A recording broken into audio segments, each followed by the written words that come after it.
tukwaniriza munaffe ali ku Soul TV program Omunnyokumakya amanya gange ze tusima pulo buli kumakya tutuula okwetegereza ensonga ezigenda maaso mu ggwanga Uganda okusingira ddala ku nsonga ez'enkulaakulana embeera z'abantu aba bulijjo n'ensonga endala zonna. Ensonga emu ku ezo eziri nnyo ku mwanjo oba ebimu ku bisinga okunyigiriza Abannayuganda y'ensonga y'ekibbataka, okusengulwa kw'abantu ku bibanja byabwe n'okuba nti abantu baze balajana eri abantu abamu ababagobaganya ku ttaka lyabwe. Ensonga eno gavumenti eri mu buyinza ezenga eteekawo enteekateeka ez'enjawulo okulaba nti egonjoola obukuubagano buno obuva ku nsonga z'ettaka. Era n'olwaleero tusisinkanye Honorable Minister akwasaganya ensonga z'ettaka atubuulirwa bwe batuuse mu nteekateeka okulaba nti omuntu ali ku ttaka lye ate tatawanyizibwa asobole okuba nga akozesa ettaka eryo okukulaakulanya amaka gaabwe n'enkulaakulana eyawamu eya eggwanga Uganda. Tuli ne Minisita Honorable Dr. Sam Mayanja, ye minisita omubeezi ow'ensonga z'ettaka, era tumwaniriza enkyaleero. Honorable tusanyuse nnyo enkyaleero ku Soul TV. Nesimi okunkyaza ku Soul TV. Ndoza guno mulundi gwerako nga ndabikako wano. Oluusi munzija eri ku field nga ndi ddala ku kibanza kyennyini. Oluusi n'awalala.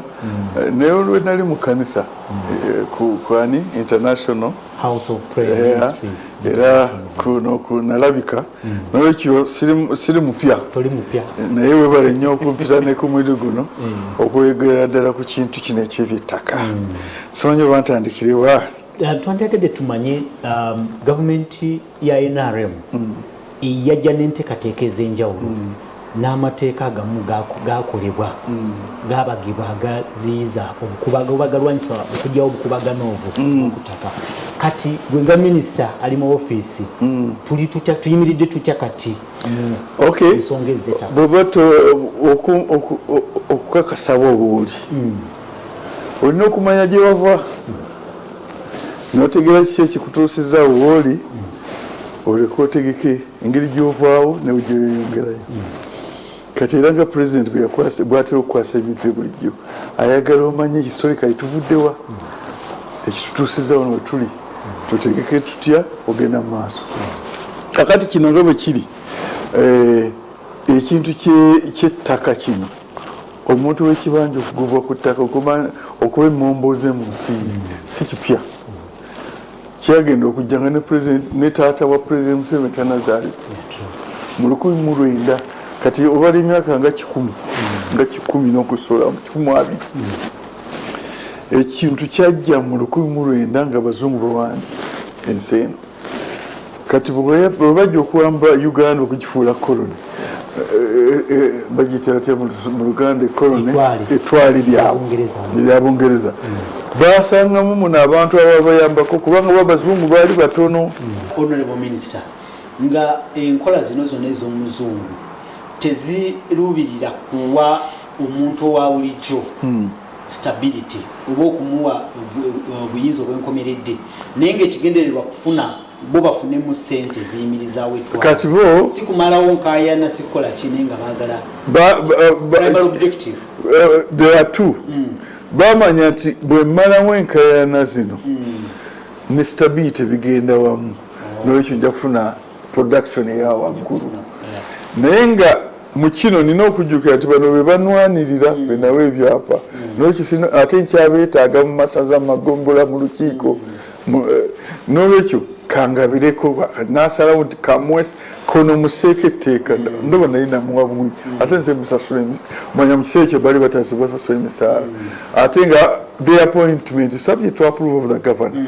Kati ne bagamba tomukwatako ekibanja kye kya ikayizo nnya tozikwatako ate nga kiki olubeerera even inheritance ne bwafa ow'ekibanja.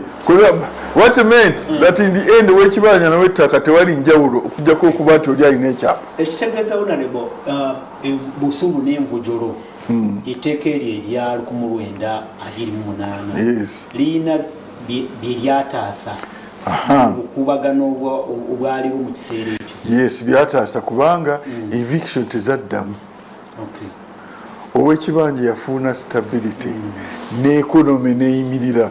Njagala okutegeeza nti by 1923 Bungereza yalangira nti Uganda Treasury tekyetaaga support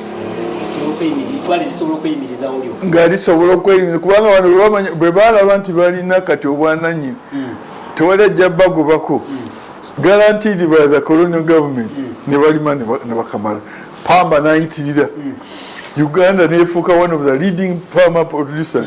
Kofi na zine 8 ze baali bakoze nezituuka Uganda okutuusa kati nti tisawa leading crop. Kugamba the objective was attained, but it created another problem. It created another problem. Genda maso gitubulide problem. Problem is the law created two owners on the same piece of land. Owekyapa ng'alina ettaka eryo lyagamba nti kyekyapa n'owekibanja ng'alina obwananyi. Tebakiraba nti ekyo kizibu kigenda kuleetawo enkayana. Ndowooza baakiraba naye nga kijja bakolera kuba they had the power bano abafuzi who would enforce it balina amaanyi kubo abo ba chiefs kati kumpi nga be babalonda bwe bagamba temukola kino omuzungu agambye bagamba nti period bagiyitanga omuzungu alagidde. Omuzungu alagidde nti abebyapa babawa ebyapa naye temugiraki temugobako bantu mwe mulina tewali ajja kukugoba kati n'omuzungu sirowooza kubanga they toyed with the idea nti ono afune ekyapa nga bali ne bagidiscarding then they ended up with katumuwe security of occupancy naye tetumuwa kyapa kyenyini ekyapa tukirekera oli. Honorable Minister, is historical. That is historical injustice. Omungereza ze yatandika mu 1900 n'atandika okuzirwanyisa mu 1928 ze tukyalimu nakakati. N'olwaleero yentandikwa y'okulwanagana wakati w'ab'ebibanja ne bannayitaka. Si yentandikwa, is a continuation. Yatandika bwe babibajjaako naye nga tebalina amaanyi. Bwe bakola kye basobola is to boycotting kubanga yali afuga eri muzungu oli kakati n'okulwanyisa ab'Emmengo Buganda government okulwanyisa okwo konna ne kusiriikiriramu ng'omuzungu abawadde obwannannyini era tekweyongera. Ebyo byali wano mu Buganda wokka oba ne mu bitundu ebirala kubanga ogambye nti baali basimbye amakanda okusooka mu Buganda naye ate n'enkayana nazo teziri mu Buganda wokka n'olwaleero. Nkugambye abantu baabonaabona mu Buganda muno.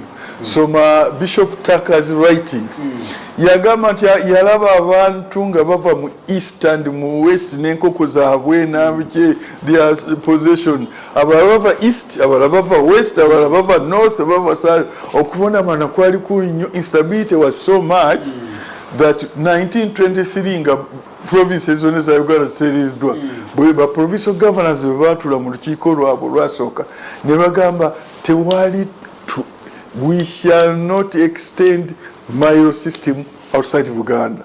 Era ne bagamba nti it was a mistake. Nga balabye nti nsobi. Era kyobolaba teriyo outside Uganda. Eriyo Bunyoro because of the lost counties kubanga Buyaga ne Bugangazi.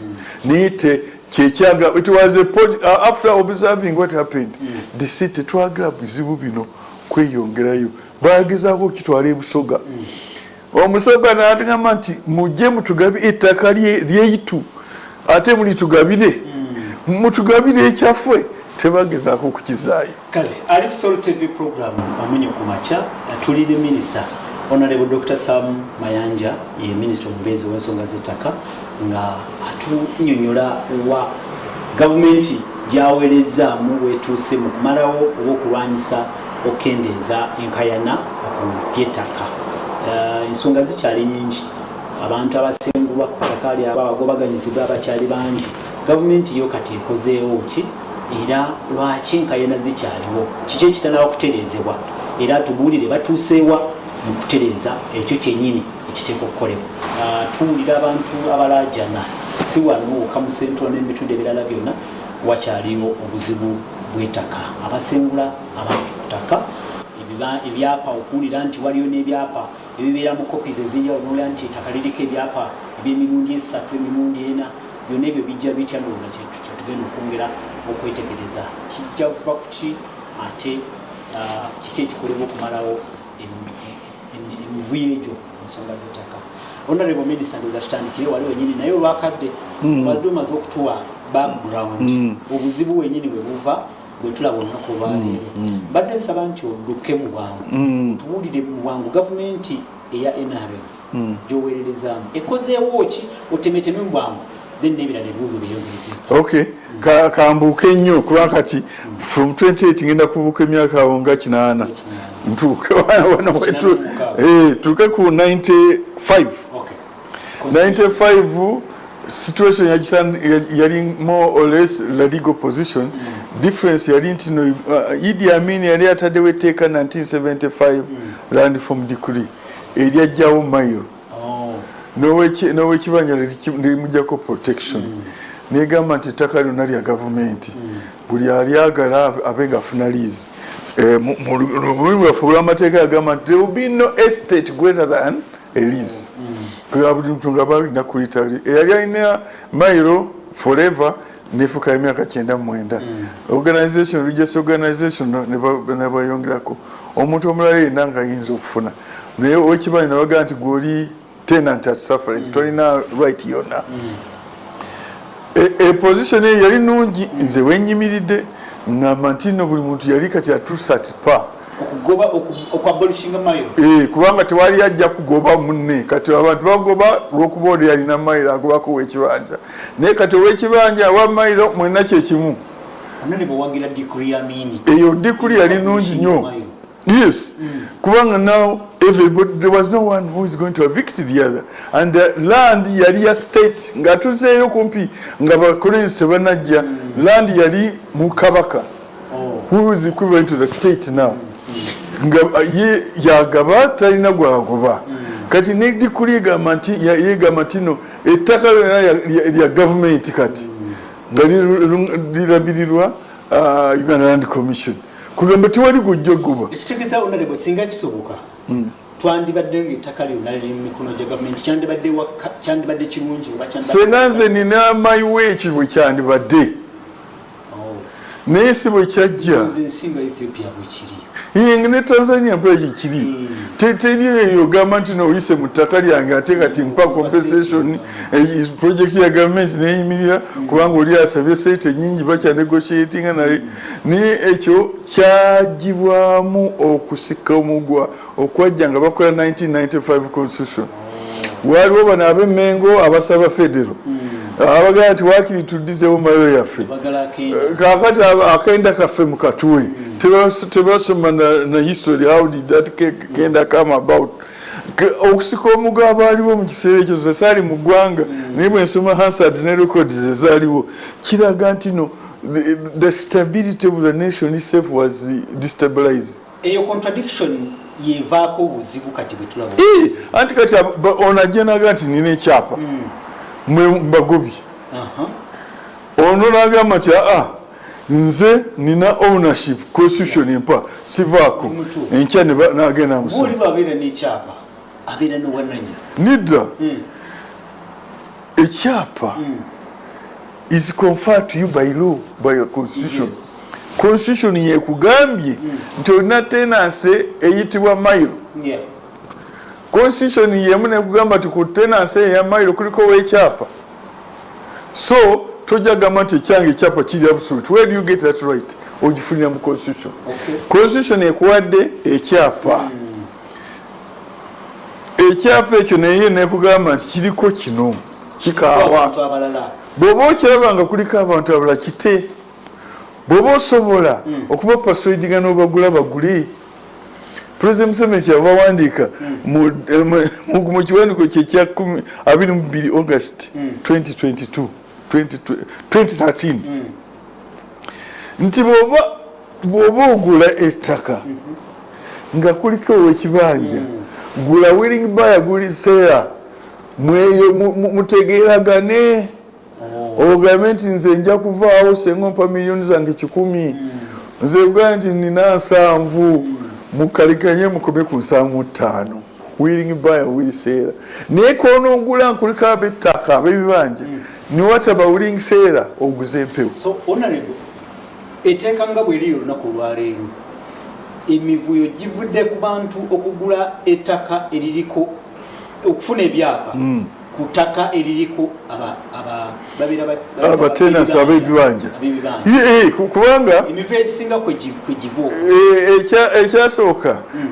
land act eno gye baleeta ate nayo teyakonfominga kutula constitution kubanga constitution yagamba nti 2 years mujja kukola etteeka eritabaganya ono wakyapa n'owekibanja kwegamba ekyandibadde etteeka ndifaananamu nga busuulu nga nvujjo lyali detail naye lirya busuulu nga nvujjo gyali myaka 8 egiyise tetuyinza kuleeta kyakimu naye bano kye bakola bakoppa kiri mu land act ne basaawo nti emyaka 3 owekibanja bw'atasasula oyinza okumugoba kututta ekyo mwekiri ate ne bakolawo ne amendment endala yagamba nti bw'otunda nga toweebuuzizza kwono you can lose ettaka lyo ne bakusiba n'okukusiba ne ebintu ebyo biri mu tteeka legislation tebiri mu constitution article 2 ya constitution agamba nti any custom any tradition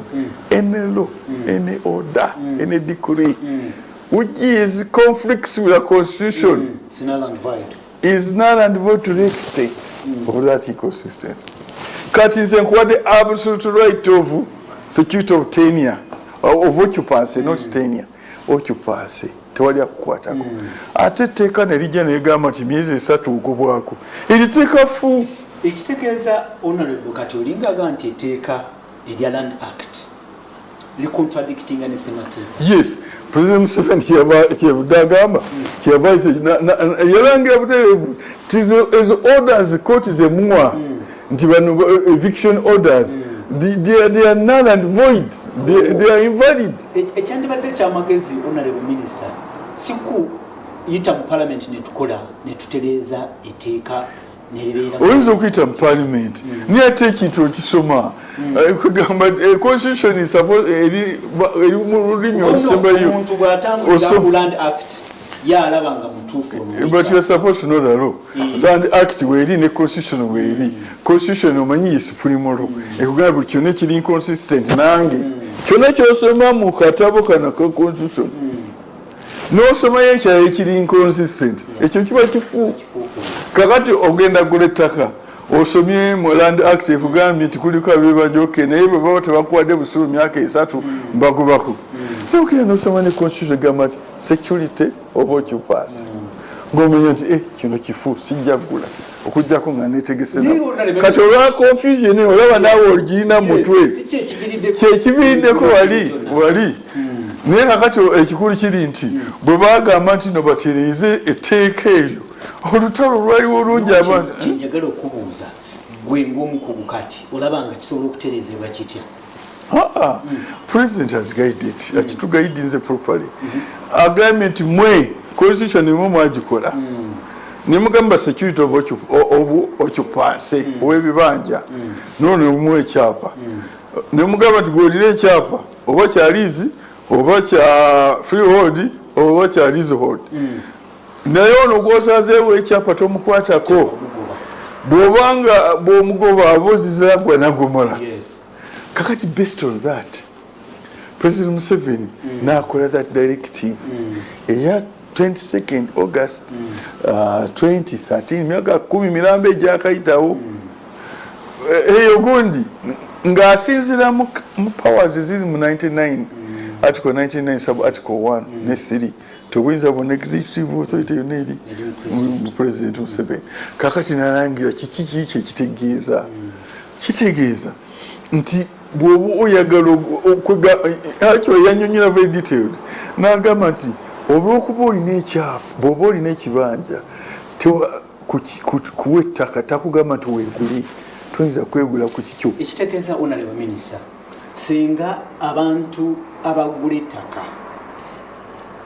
bakitegeera nti bwogula ettaka eririko abantu abalala abalinako ebibanja nga temutegeeraganye obeera osobola n'okufiirwa ettaka eryo emivuyo gyandibadde giggwawo singa ekyo kyeŋŋendera muzeeyi kyeŋŋamba kyeŋŋenda nsomesa abantu nekyo bw'ogenda n'ogula ettaka nga kuliko abantu ab'ebibanja okujjako nga mukkiriziganyiddwa nti obagule ofiiriddwa sente zewaguza empewo naye bakimanyi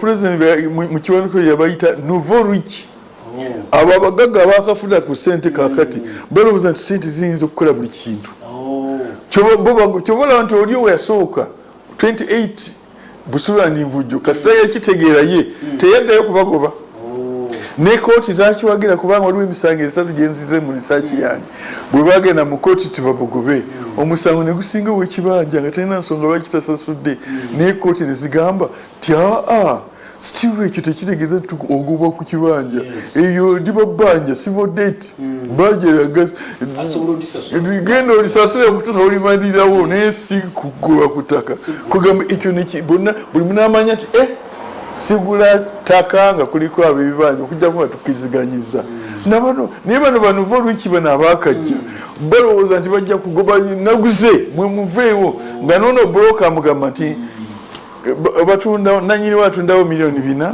nsuulira mu 10 kikole ku b'ebibanja nze nkuwa ekirini olunale lwakadde ndoza tugendeku tulaba gavumenti erina ebyapa byegaba byegenda egaba ndoza mu bitundu ebyomunyolonda mu bitundu ebya central nawaliwo bidugazigazioba enkola eyo yo ejja etya kakati it's an intervention mu kintu ekinene nnyo niye wabawo cases ziryawo kati ziri nti let us intervene nga lost counties waliwo bannanyini ab'ebyapa although I don't agree entirely with the method used kubanga in my view the law is very clear Limitation Act is very clear, especially concerning the lost counties.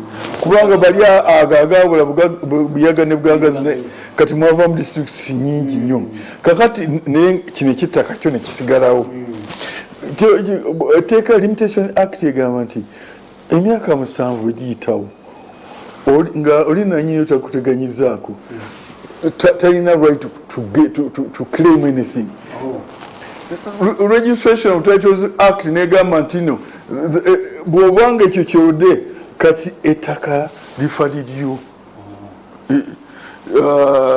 I'm forgetting the term libali era oyinza kyokola noonya surveyor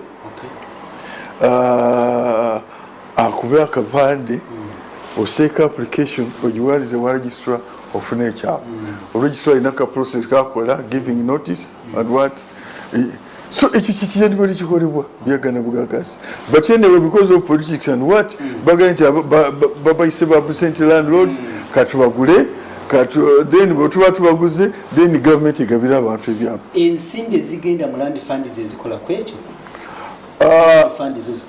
land fund was supposed actually kukola ekyo pati kyeffe bweyaganda bwangazi naye kati ne bakigaziya wonna kumpi kikola kubanga oli ajja nagamba nina ettaka yange square miles 5 mulimu abantu ab'ebibanja 3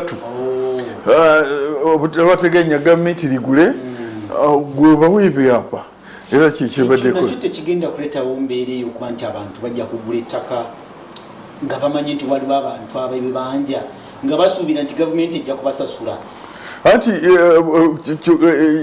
compromise positions bulijjo zireeta ebizibu nga bwe ngambye nti it is an intervention the comprehensive thing the right thing to do is the constitutional thing constitution egambye nti kola etteeka eriwo ab'ebibanja ebyapa niye wano kati kusika mugabuli gavumenti olwebireeta nga menge bwana nga menge egamba nti omuganda ettaka lye balibba balaba ettaka lya kabaka balimubyeko nga baleeta ekintu kabaka ng'abantu bekyusa so nga ekintu kiri kiriya kiri mu constitution ow'ekibanja kwaliko aliki alina security naye gwe ow'Emmengo ogenze n'omuyita nti jangu onyweze obwannannyini bw'okukibanja manyi toyagala kwogera ku gwe njoga ku Mmengo oyagala kudduka ensonga bbiri era neeyo yennyini njagala gyogereko esooka kijja kitya nti omuntu ettaka erimu bwe litubeerako ebyapa by'emirundi ng'esatu obubbi that is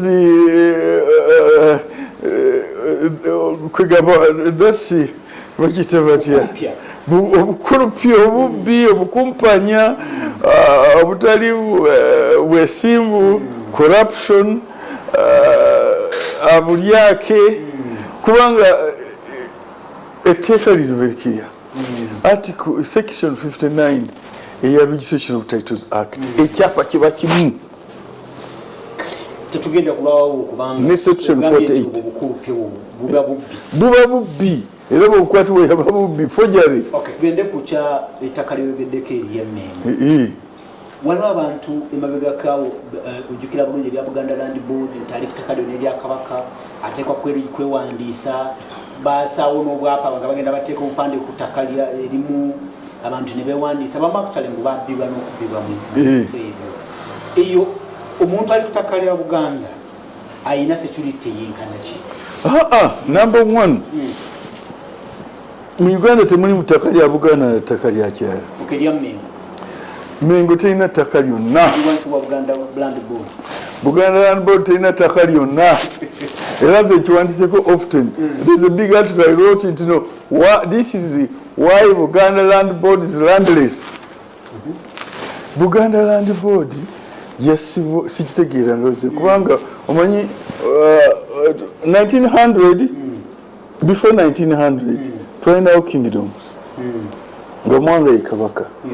Kabaka kitegeeza ki olina obuyinza bwonna executive authority ate dictatorial olina gibwawo obwakabaka ne bufa ne waddewo province. Olino minisita tubuulire ku nsonga eza abantu abali ku ttaka erya Buganda oba erya Kabaka wa Buganda era tubuulire oba bo balina obwannannyini bwabwe bukomawa butandikirawa. Kakati nga bwe nagambye nga twakatandika interview nti olina okumanya gy'ovudde okutegeera wooli olyoka oyogere okulaba biki ebibaddirira abaafuganga ensi mu biseera ebyo kyokuba eyo destiny nevaawo eyo era neggwako obwakabaka ne bukoma ne Mwanga.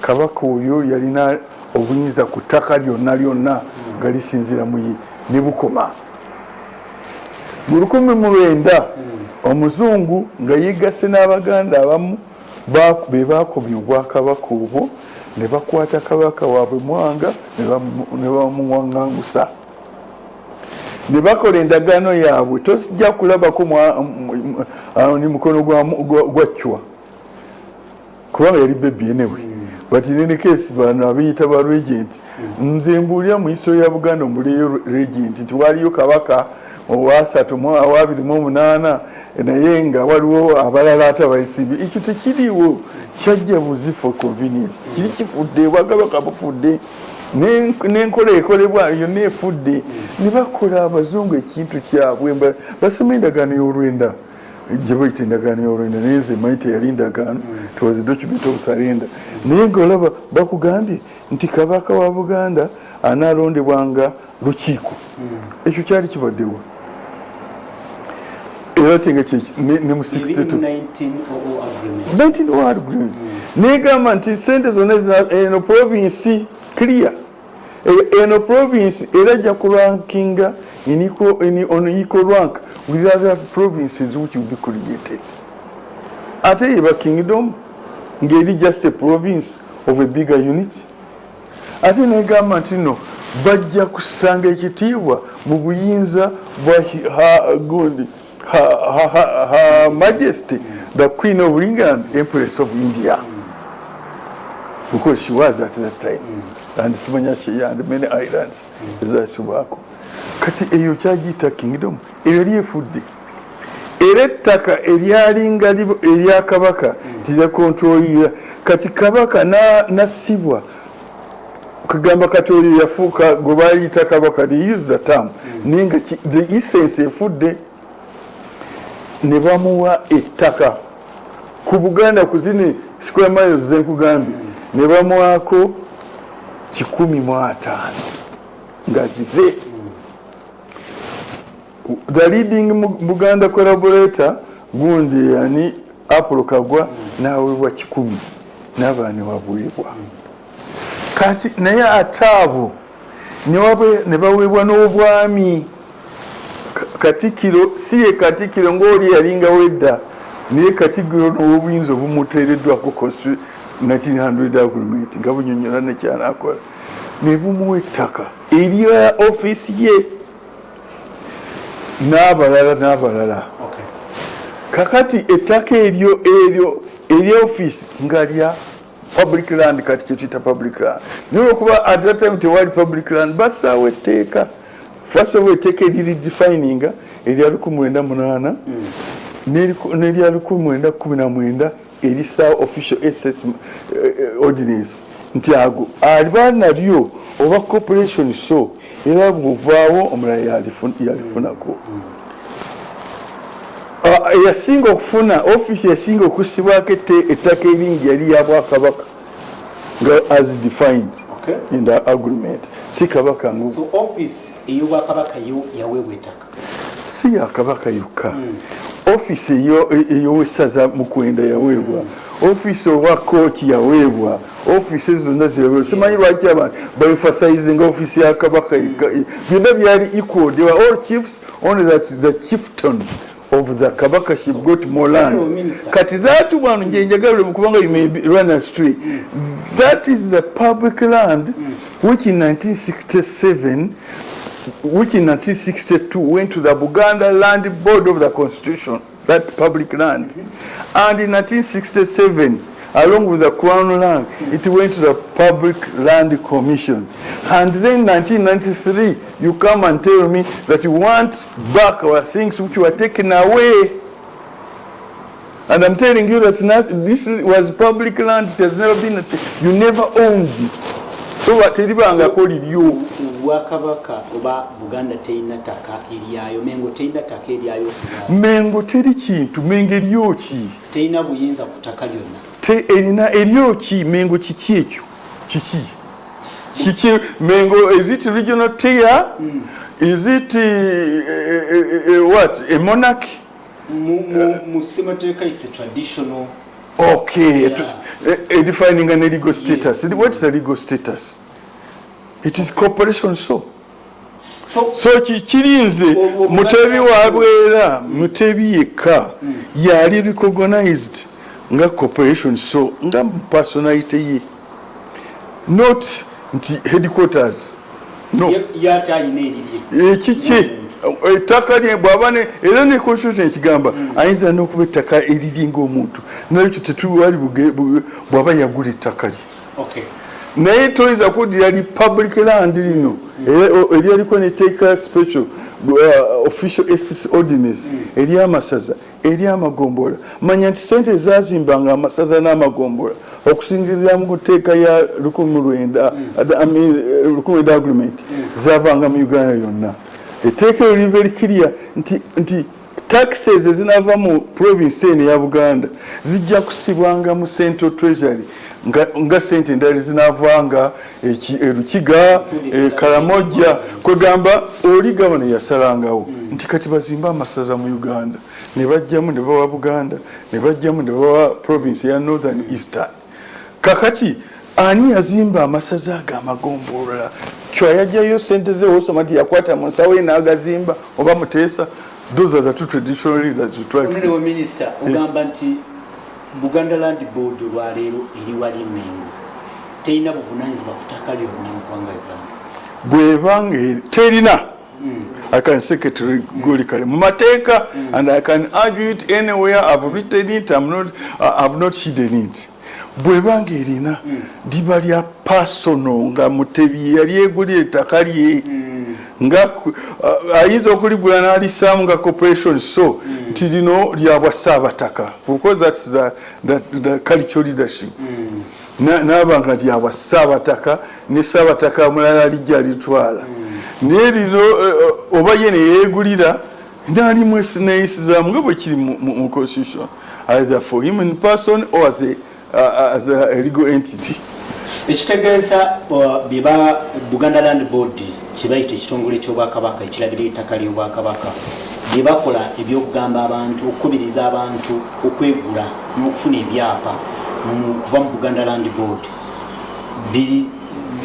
kulimbalimba nsi Buganda Land Board tiyinza kuba kyapa ekyapa kiyoba only the government of Uganda the legal one kiringanga bano bogambye abaleeta ebyapa bina ku kyapa kimu oba obulyake kati gwe Buganda Land Board first of all ettaka lyowako lizo lijjewo.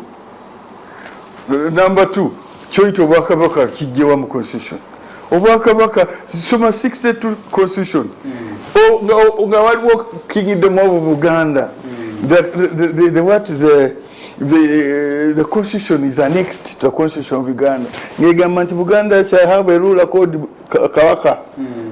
He shall be elected by the majority members of the Lukiiko. Ekiriwo kakati ojewa okubeera ne Kabaka kati okijjewa kuba ebitufuze okuva mu Lwenda yali ndagaano ya Lwenda negamba Kabaka n'alondebwa bwolondebwa endagaano ya 6 nga twefuze tebakijjaawo era mwekiri sebugenda okitunuleko public document it's an annex kugundi kukuliko annexures eya constitution ya Buganda eya Tooro eya Nkole eya Busoga zonna byonna kweziri kiraga analondebwanga ne functions z'olukiiko kwezi ne functions z'owessaza lwaki balyettaka ero corporation so zonna kweziri ne kati biriwa ssebo okirabye nti is it article 240 oba 5 or 6 ya corporate traditional ruler egamba nti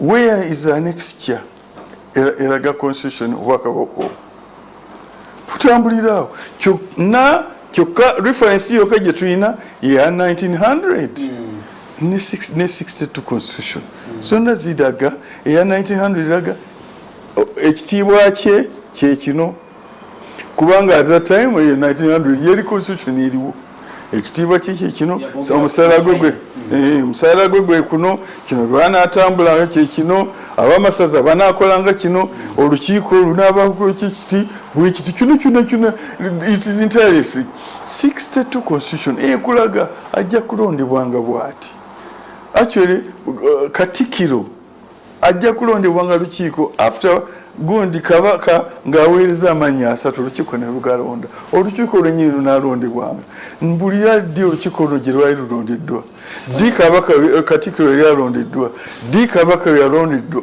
oluyinza otya okuva noga nti waliwo ekintu emengo tewali sijja kwongerezaako naye kambuuze ekibuuzo nti omuntu ali ku ttaka erigambibwa olwaleero nti lya Bwakabaka obwannannyini bwe butandikirawa era bubeera bukomawo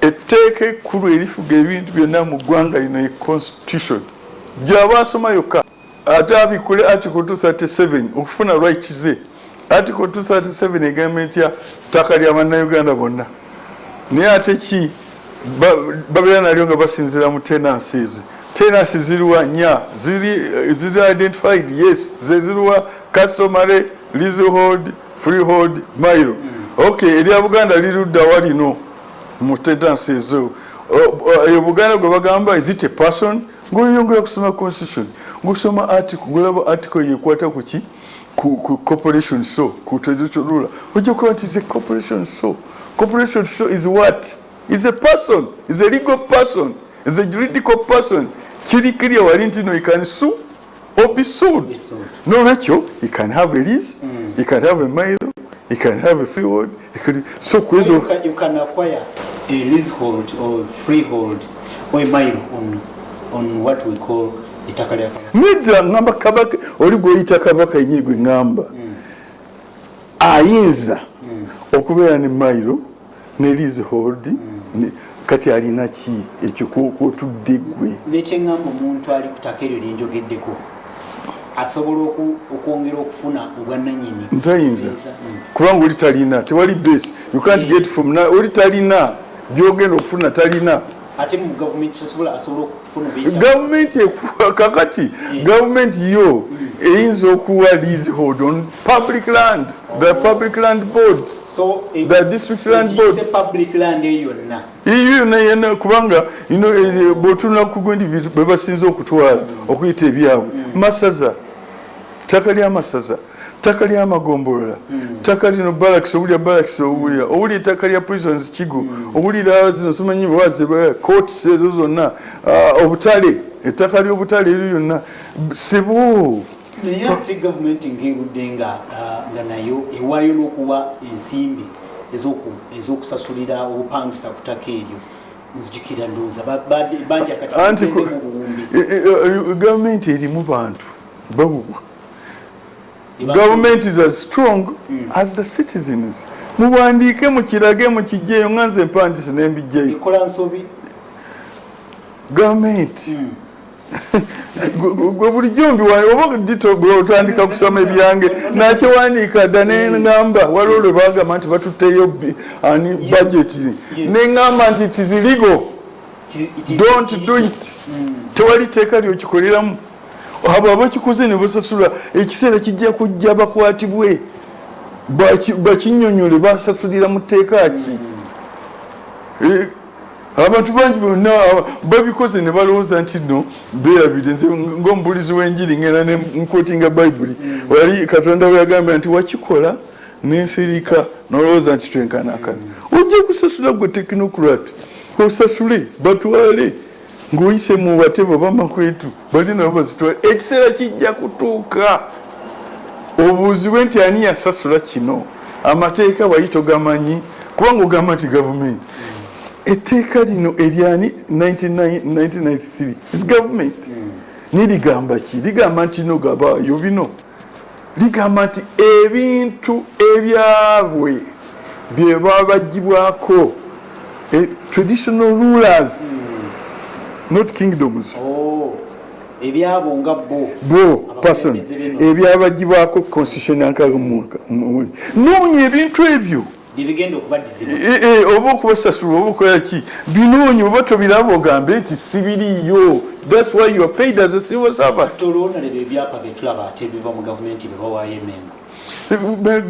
tebangayo byapa oyinza okukuuma ekyapa kya jjajjaawo kibuka kikyo you know there were negotiations nga kimanyi we are going on to the course of the negotiation nga wasuubirwa nti oba oli awanaabawo ekyabwe oyinaga nti kwatira tuli sorting ngoga nti babimpadde I give you okay we sort oba a heap of goods ngoga nti mulimu ebyangu obyo nenga nti okay bikwate awo nkuwadde ate nga tuli mu mate government is government tukumibwa constitution eno gye tukwata netulayira mulimu article 274 sub article 1 ega nti amateeka gonna agaaliwo nga constitution eno tenabaawo gajja kweyongera okubaawo naye nga gali subject to modifications, codification, additions, subtractions to make them conform to this constitution.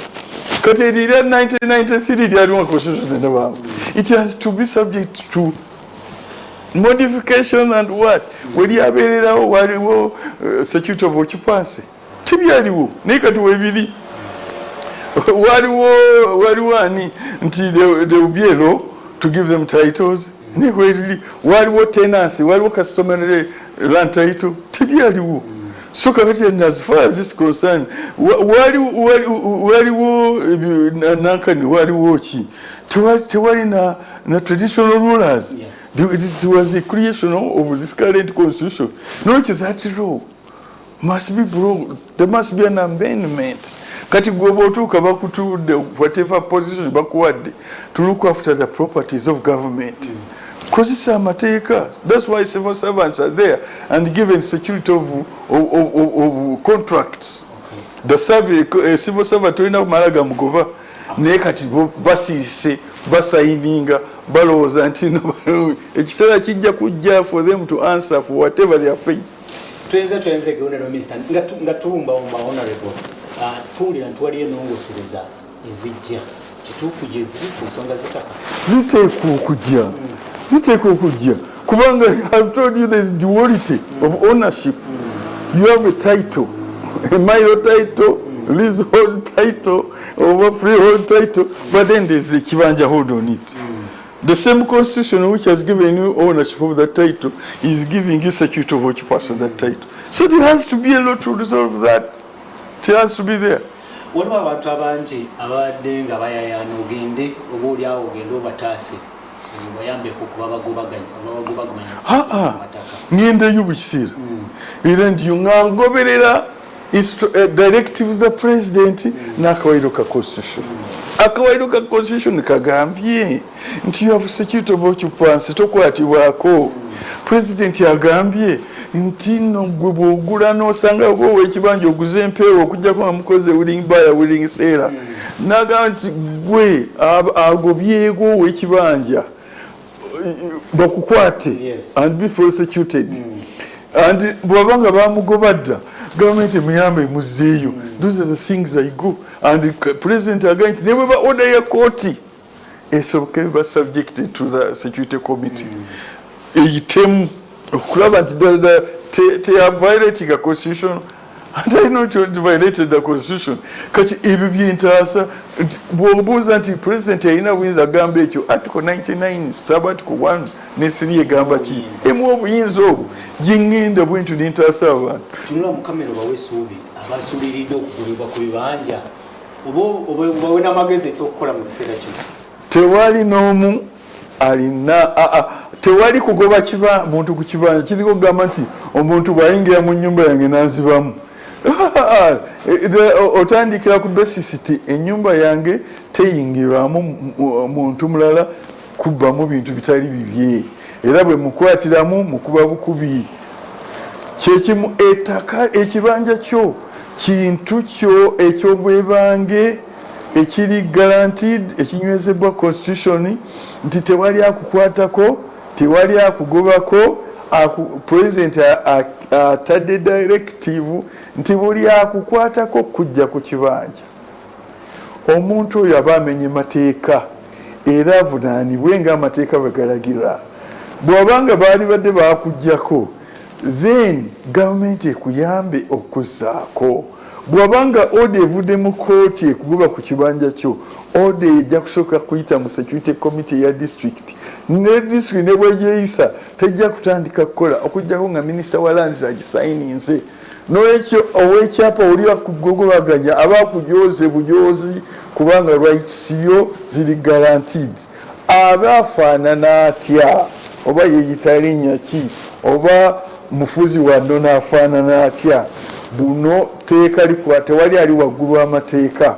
Ow'ekibanja nywera oli gulugulu ate nga for the first time mu Uganda history omukulembeze okulwanira ow'ekibanja lusoose President Museveni ye president yekka omukulembeze w'eggwanga asoose okulwanira ow'ekibanja okuva mu 19 tewali mukulembeze abe wa nnono abe waaki eyali alwaniddeko ow'ekibanja. Ow'ekibanja abadde yeerwanirira yekka okutuusa ku nkyukakyuka eza 28 eza 75 ate ne zimukka nakati president lwavuddeyo n'abalwanirira.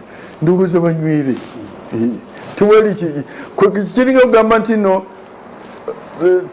tewali kubba mbuzi ku kyayo kino kyokka omubbi najja nabba embuzi naye tumukwata bwe tumukwata yamanye alina okusasula okutuuka ku kisembayo nakino etteeka we liri tokwata ku kibanja kyokka abo abajja ne bakwatako etteeka liri clear directive za president ziri clear era kyenva olaba nga ntambula bulijjo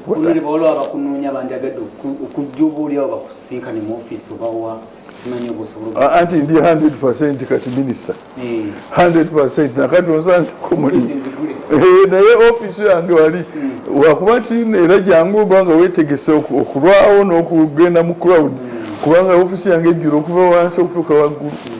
Ngenda nembagabuga nti bannange sinalya kantu namwe mundabye nengenda nendyaka nembalongooza naye tewali ajja ne simulaba era bwe basisobodde mulaba mbagamba nti sisobodde kati munadde nkya naye ekikulu kiri nti tewaliku ekisikolako kyewalise ekisituuka. Toyanze Honorable Minister olwakadde kotuwadde toyaza okutangaza kwokoze okulaba nga obaako byolambulula mu nteekateeka ey'okutaasa abantu abazinga bagobebwa ku bibanja. Ali ku Soul TV program Omunnyokumakya, program wetu bwetagudde nkyaleero Honorable Minister komekereza nga agamba nti tewali ateekwa kugobebwa ku kibanja etteekawo eriri omuntu okusobola okugobebwa olw'okubanga oli akozesezza amaanyi naye ate waggulu w'amaanyi waliyo etteeka webabeera obanga osobola okufuba n'oyitira mu tteeka osobola naawe okwetaasa n'obanga osobola okuddizibwa ekikyo kubanga ettaka lyaffe ettaka lya bannayuganda ettaka ly'abantu bonna so si ly'abantu abamu. Agange nze tusima polo ambagalize olunaku olulungi twekuume tusigale nga tuli balamu mbeere bulungi mweramu.